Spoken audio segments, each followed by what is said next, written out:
Hello friends, welcome to this channel of spiritual journey 741। इस channel में भगवान श्री कृष्ण के बहुत अच्छे कोट्स एंड वाणी अपलोड किए जाते हैं, जिसको फॉलो करके आप अपने जीवन में बहुत बड़ी सक्सेस ला सकते हैं। सो इस चैनल को सब्सक्राइब कीजिए एंड लाइक शेयर कीजिए। जय श्री कृष्ण।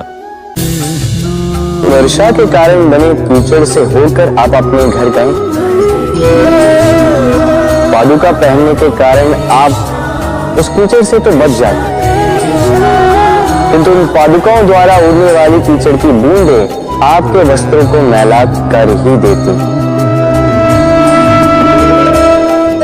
किंतु फिर भी उन बूंदों से आपके वस्त्र मैले हो जाएंगे, इस कारण से आप पादुका पहनना तो नहीं छोड़ते। इसी प्रकार जीवन में कुछ ऐसे लोग भी आते हैं पादुका की भांति, जो आपको कीचड़ से तो बचा लेते हैं, किंतु वस्त्र रूपी आपके मन पर शंका के दाग लगा ही जाते हैं। इन लोगों के कारण से मन को खिन्न करने की आवश्यकता नहीं। आवश्यक है ये सोचना कि आपको आपके पांव कीचड़ से बचाने या आपके वस्त्र। जीवन में गंभीर होना अच्छी बात है, किंतु हर बात को यदि गंभीरता से लेने लगोगे तो जीवन का आनंद समाप्त हो जाएगा। ये संसार अनित्य है, यहाँ पे ऐसा कुछ भी नहीं जो सदा के लिए जीवित रहेगा। तो जब तक ये जीवन है, संतोष और आनंद से जी। स्वयं पर छिटकने वाले कीचड़ पर ध्यान ना दें, बस आनंद बांटते रहे। मन प्रसन्न होकर बोले राधे। व्यक्ति को जब अपने प्रेम को खो देने का भय होता है, तो वो अपने प्रेम को इतने कस के पकड़ कर रखता है कि प्रेम को ही पीड़ा होने लगती है। प्रेम पा तो लेता है, किंतु उसे कैसे सहेजना है ये जब उसे नहीं समझ आता, तो वो उस प्रेम पर स्वामित्व पाने का प्रयास करता है, और यहीं जन्म लेती है असुरक्षा की ये भावना।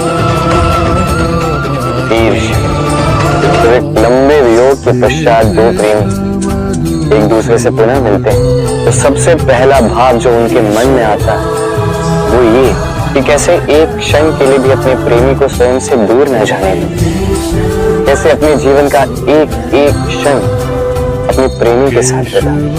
प्रयास ये रहता है दाऊ, इन दो प्रेमियों के मध्य में कोई भी ना आता, और जब ये नहीं हो पाता तब जागती है परीक्षा। एक ऐसी व्यवस्था जिससे मुझे, आपको, सबको कहीं न कहीं दो चार होना ही पड़ता है। स्मरण कीजिए अपना बालपन। आप परीक्षा देने बैठे हैं।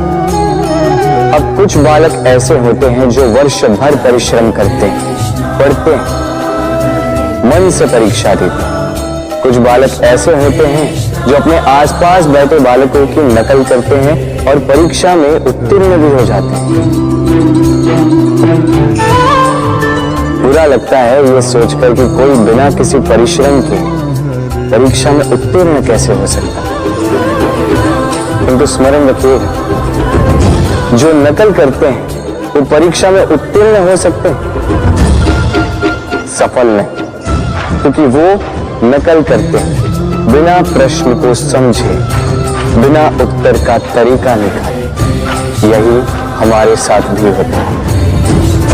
हम हमारे जीवन में दूसरों को देखते हैं, उनकी नकल करते हैं, उनकी भांति बनने का प्रयास करते हैं, किंतु ना हमारे जीवन में सफलता आती है, ना आनंद आता है। क्यों? क्योंकि हम एक विशेष बात भूल जाते हैं कि प्रत्येक मनुष्य का व्यक्तित्व भिन्न होता है। आप दूसरों की नकल करके अपना जीवन व्यतीत कर सकते हैं, किंतु यदि अपने जीवन में सफलता लानी, यदि अपने जीवन में आनंद लाना है, तो स्मरण रखिए, स्वयं के प्रश्नों का उत्तर जीवन में स्वयं को ही खोजना होगा। राधे। मनुष्य को जब सफलता मिलती तब उसमें जागता है अहंकार, और ऐसे में मनुष्य अक्सर एक बात भूल जाता है, झुकना। सोचता है कि मैं किसी के समक्ष क्यों झुकूं?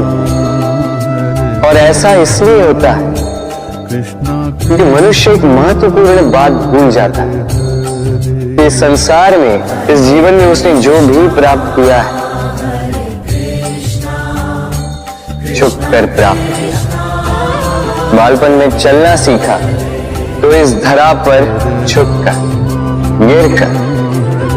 बड़ों का आशीष लिया तो झुककर। किसान को फसल काटने के लिए झुकना पड़ता, कुएं से पानी निकालने के लिए पात्र को झुकना पड़ता है। भगवान से आशीर्वाद प्राप्त करने के लिए उनके समक्ष झुकना पड़ता है। आंधियों में वृक्ष सुरक्षित कैसे रहते? झुककर। सम्मान कैसे पाया जाता है? झुककर। किसी के समक्ष झुकने का अर्थ स्वयं का आत्मसम्मान खो देना नहीं, उसका अर्थ होता है विनम्र। हम मनुष्य हैं और इस आकाश की ऊंचाइयों तक पहुंचने के लिए हमें किसी पक्षी की भांति पंखों की आवश्यकता नहीं। बस जितना झुकेंगे उतना ही ऊपर उठेंगे। राधे राधे। आप इस संसार में ऐसे कई लोगों को जानते होंगे जिन्हें आप स्वार्थी मानते हैं, जो आवश्यकता पड़ने पर ही आपको स्मरण करते हैं, अन्यथा वर्षों तक कहीं दिखाई भी नहीं देते। किंतु जैसे ही उनकी आपके सहायता की आवश्यकता पड़ती है, हाथ जोड़कर आपके सामने सज्ज रहते। बड़ा क्रोध आता है नहीं? मन खिन्न हो जाता, मन से ये स्वर निकलता है कि इस व्यक्ति की सहायता न कर। किंतु ऐसा कभी मत कीजिए। आप सोचेंगे क्यों कह रहा हूं मैं ऐसा? स्मरण रखिएगा, दीपक का स्मरण व्यक्ति केवल तभी करता जब अंधकार गहरा हो जाता। उसे स्वार्थी मानकर स्वयं व्याकुल ना हो, स्वयं को दीपक मानकर आनंदित हो। भाग्यवान समझिए खुद को कि किसी को आवश्यकता पड़ने पर आपकी याद आए कि आप इस संसार में किसी की सहायता करने योग्य हैं। इस जीवन में किसी के स्वार्थी होने से स्वयं का दृष्टिकोण न बदले। संसार में सबसे कठिन कार्य क्या है? कोई कहेगा पर्वत पर चढ़ना, कोई कहेगा तैरना, कोई कहेगा उड़ना। किंतु क्या ये वास्तव में कठिन है? असल में देखा जाए तो बस ये थोड़े भिन्न है। जो कर हमारे लिए करना थोड़े भिन्न हो, हम उसे कठिन समझ लेते। जैसे तैरने की कला भिन्न,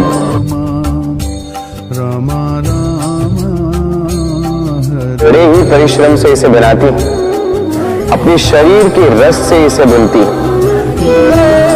क्या आप इसका उद्देश्य जानते हैं? आखिर मकड़ी इन जालों में नन्हे कीटों को फंसाकर उन्हें अपना भोजन बना लेती है। और क्या आप ये बात जानते हैं कि एक दिन मकड़ी इन्हीं जालों में फंसकर मृत्यु को प्राप्त हो जाती है? बताइए क्या करते हैं आप इन जालों के साथ? दिखते ही हटा देते हैं इनका अस्तित्व, है ना?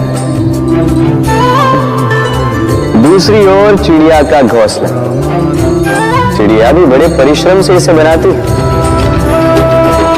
किंतु यदि चिड़िया इसे छोड़कर चली भी जाए, उसके पश्चात भी लोग इसका विनाश नहीं करते। कारण क्या?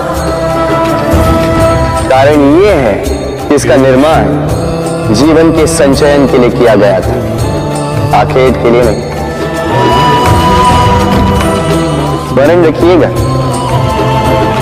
जीवन में आपका परिश्रम कितना भी अधिक हो, यदि आपका लक्ष्य शुभ ना हो तो आपको भी विनाश पाना ही होगा।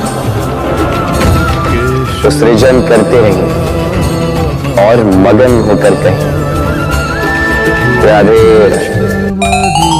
सो इस चैनल को सब्सक्राइब कीजिए एंड लाइक शेयर कीजिए। जय श्री कृष्ण।